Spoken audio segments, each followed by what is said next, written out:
Trinity and Reese spent the entire ride to the next pack in silence. She stared out the window, blinking her red eyes and praying to the goddess that it wouldn't be a long visit. How could I be so foolish? She thought. She knew that her feelings toward Reese weren't all her fault. The mate bond helped speed them along. She just didn't understand why the bond wasn't doing anything for him. This pack was as small as Riley's, but they didn't have an alpha. They had a prime beta instead. A prime beta functioned like an alpha, but they never really had the same power over their pack members as the alpha did. A prime beta's mate wasn't even technically a Luna. She helped with the women and children, but she had no official role in the pack. She was nice enough to Trinity anyway. She smiled as they sat in the dining room while Reese met with the prime beta. How was the Azure River pack? The woman asked. Eventful, Trinity answered dryly. I still have a slight headache. Don't worry about entertaining me. The boys should be done soon enough. Thank you, Trinity said. Honestly, she didn't say much else for the rest of their short visit, or on the drive back to Red Springs, or the rest of the weekend. How could she say anything when all she wanted to do was cry? The only time Trinity smiled was when Vincent picked her up for class on Monday morning. He greeted her with the customary bow, but Trinity couldn't handle being formal with the only other person who knew what happened that weekend. Vincent, thank goddess you're here. He smiled so wide that she could see every tooth in his mouth. Thank goddess you're still here. We were so worried. I felt awful. Pretty sure I felt worse, she thought. It's not your fault, she said instead. A guard's duty, she cut him off, doesn't outweigh a husband's or a father's. Your family needed you. I'm glad you were there for them. He didn't seem convinced. He started the car, and Trinity relished the thought of being far away from Reese for the next few hours. They hadn't spoken directly since he broke her heart. Again. It was almost worse than the last time. She could be angry back then. Now, she was just sullen. Vincent picked up on it as they got close to school. You seem troubled, Vincent said. Wouldn't you? She sighed. You'd think being kidnapped would be the worst part. What was the worst part? He asked. She shook her head. She didn't want to make Vincent feel any worse. What if he blamed himself for her relationship falling apart?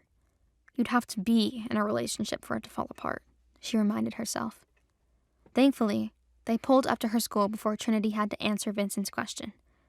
Juniper bounced on her feet in the parking lot. She rushed to the door the moment they parked. I can't believe you went to see other packs. Tell me everything. I wish I could. There's not much to tell, Trinity lied. You've seen one pack, she meant to say, then you've seen them all. But the Azure River pack was so much nicer than her home pack had ever been. The woman loved her. The pack welcomed her. And if it hadn't been for that awful kidnapping, then it would have been one of the best nights of her life. Juniper narrowed her eyes at Trinity. Spill it. Trinity ignored her and led the way toward their lecture hall. Vincent trailed them with her books. Trinity hugged her arms around herself for something to hold. Juniper sped up to stop Trinity before they got to the boys. I'm serious, Trin. You seem off. What happened? Trinity tried to smile convincingly.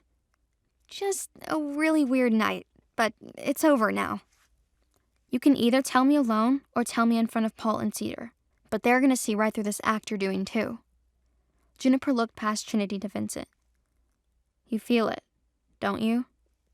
Vincent didn't answer, but Trinity saw him nod out of the corner of her eye. How is it possible that her friends could care about her this much, but her own mate couldn't? If they love me, why can't he? New tears sprang to her eyes, and Trinity couldn't stop them.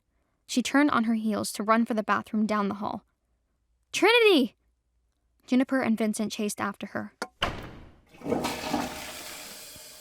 Trinity ducked into a stall to hide from Juniper.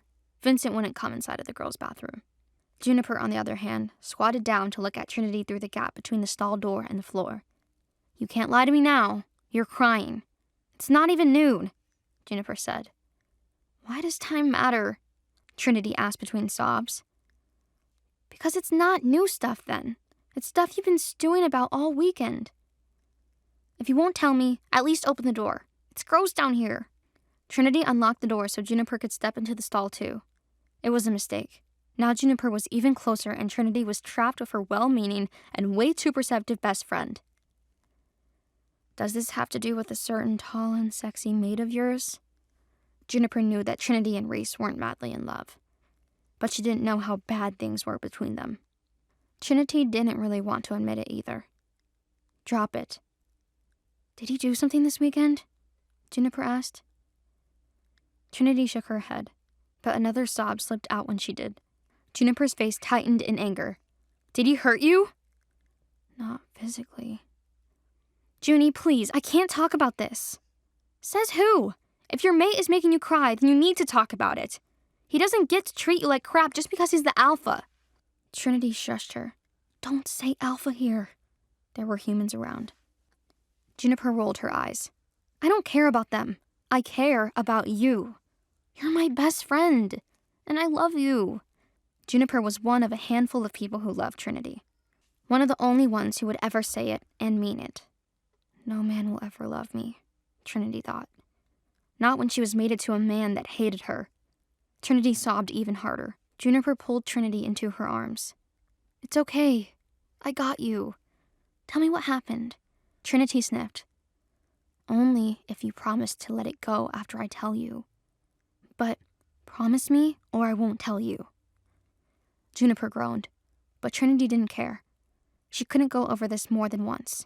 This was the most embarrassing, most heartbreaking experience of her life.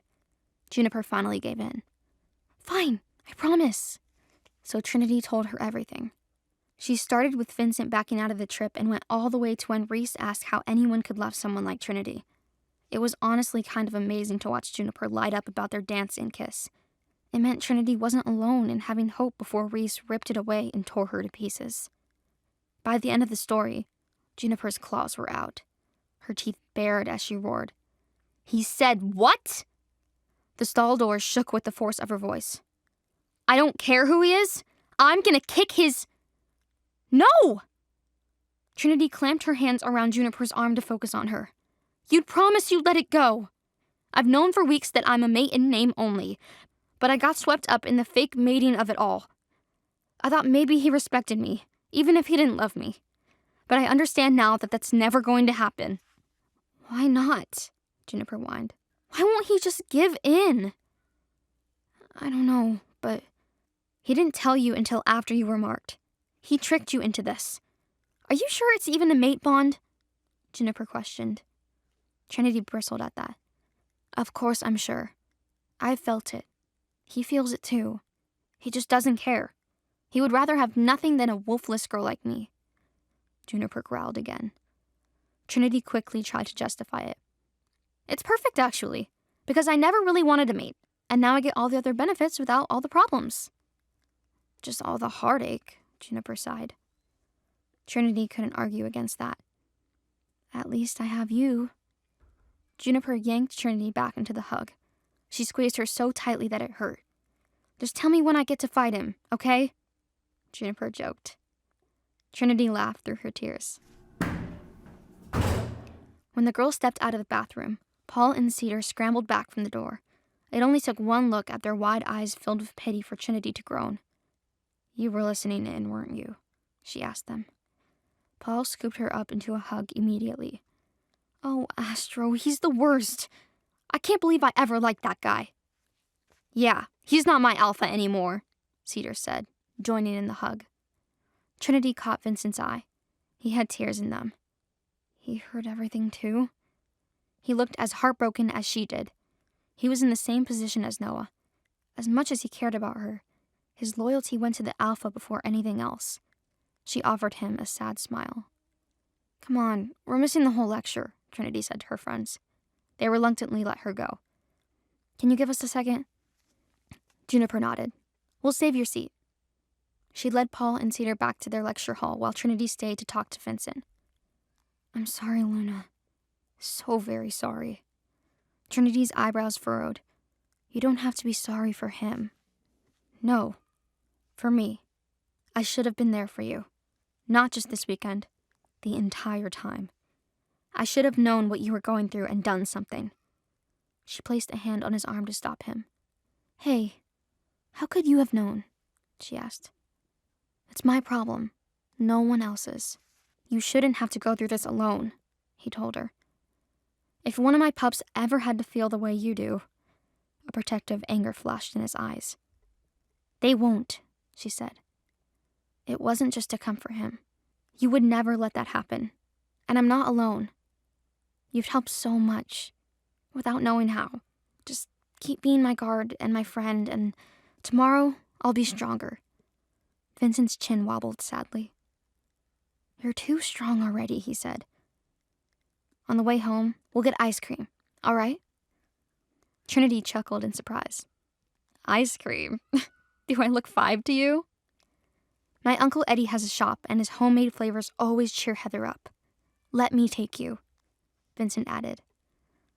As much as Trinity wanted to say no and stop being a burden to everyone around her, she could see how badly Vincent needed this. Fine, but only 1 scoop, and we'll take the long way, she said. His eyes lit up. The alpha won't like that, he said conspiratorially. Perfect. Let him be unhappy for once. Want to know what happens next? Click on the link in the description below to watch further episodes of Chosen by Fate, Rejected by the Alpha.